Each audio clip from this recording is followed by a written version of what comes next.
Okay, we're starting section 3.2, and in this module we're going to learn how to identify the graph of a function.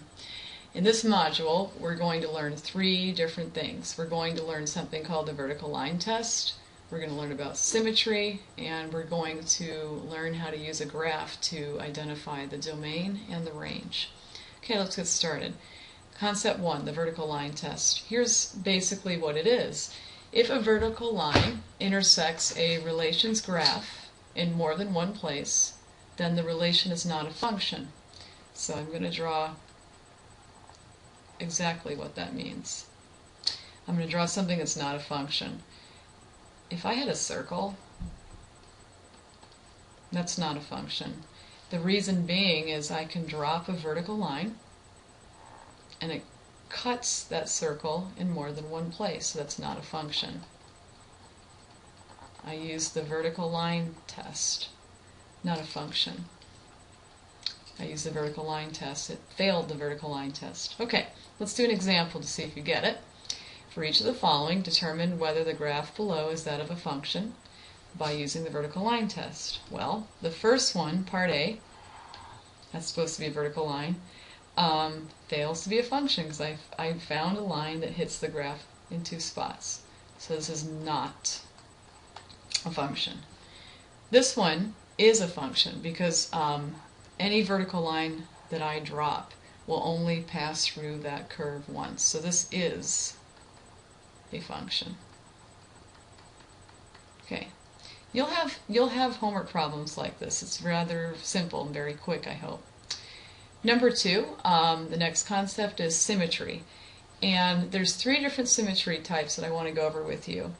A graph may be symmetric with respect to the x-axis, the y-axis, could be with respect to the origin, and there actually is another possibility there may not be any symmetry. Okay? And you'll see that sometimes as an answer choice, no symmetry. So I drew here the basic three types. Symmetry with respect to the x-axis means the following. This is the x-axis, and it means that you can take the curve and fold it along the x-axis and they'll meet each other. By the way, this is an example of something that is not a function. In fact, any graph that's symmetric with respect to the x-axis is not a function of x. It doesn't pass the vertical line test. Okay, now we're on to the middle one. This is symmetry with respect to the y-axis. I think that's for an obvious reason. Like it was for x. It means that now if you fold it along the y-axis bilaterally, then it's symmetric with respect to the y-axis. Okay, on to the last one. Symmetry with respect to the origin.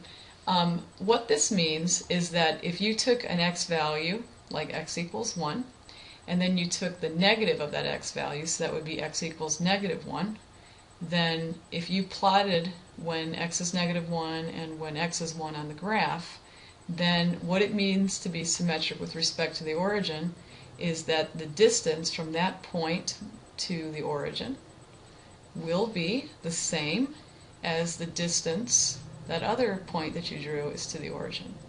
So those two lines will have the same distance. That's called symmetry with respect to the origin. There's another way to think about it too that you might have heard, and it's basically this. A graph is symmetric with respect to the origin if you were to flip this graph about the x-axis and then flip it about the y-axis, you get the same graph. And that would be symmetric with respect to the origin as well. And so that's another way of looking at it. Okay, so those are the three types of symmetry. Now let's go to an example. Here's the example. State any symmetry with respect to the x-axis, y-axis, or the origin. Okay, in this example, this is not symmetric with respect to the y-axis because if you fold it, what would happen is this piece would go over to there and it doesn't match what was already there, so it's not symmetric with respect to the y-axis. For the same reason, it's not symmetric with respect to the x-axis. However, it does have symmetry with respect to the origin. If I take this point, like x equals 1, and then I take x equals negative 1, they have the same distance to the origin, like that. And I can do that for any pairs of equal but opposite x values. So they'll have the same distance to the origin. Okay, so this is origin. Next one. This one is, keep in mind the y-axis is over here and the x-axis is here. So it doesn't have x-axis symmetry at all, because if you fold it, this piece would look up like that, and then this piece would go down. So that doesn't have x-axis symmetry. It doesn't have y-axis symmetry because you have a lot of it over here, nothing over there. It's not symmetric with respect to the origin either. So this has no symmetry. Okay. I'd like to put in another one, which is C, and that's symmetry going to be with respect to all three, it turns out. And that's a circle. Not a function, but it does have all three symmetries. So this is all three. Symmetric with respect to the origin, symmetric with respect to the x and y axes. So you can have all, none, or one or the other. Okay, now we're on to the last thing for this video, which is how to use a graph to find a domain and range. So remember from before, domain is x, range is y. Think about domain as input, range is output. So we're going to answer this question. And number 3, this is the last thing. What is the domain and what is the range? Okay, now keep in mind that these are arrows, and so that means that you're going to go on forever, because sometimes they're solid, so you do have to pay attention to that. So let's get the domain.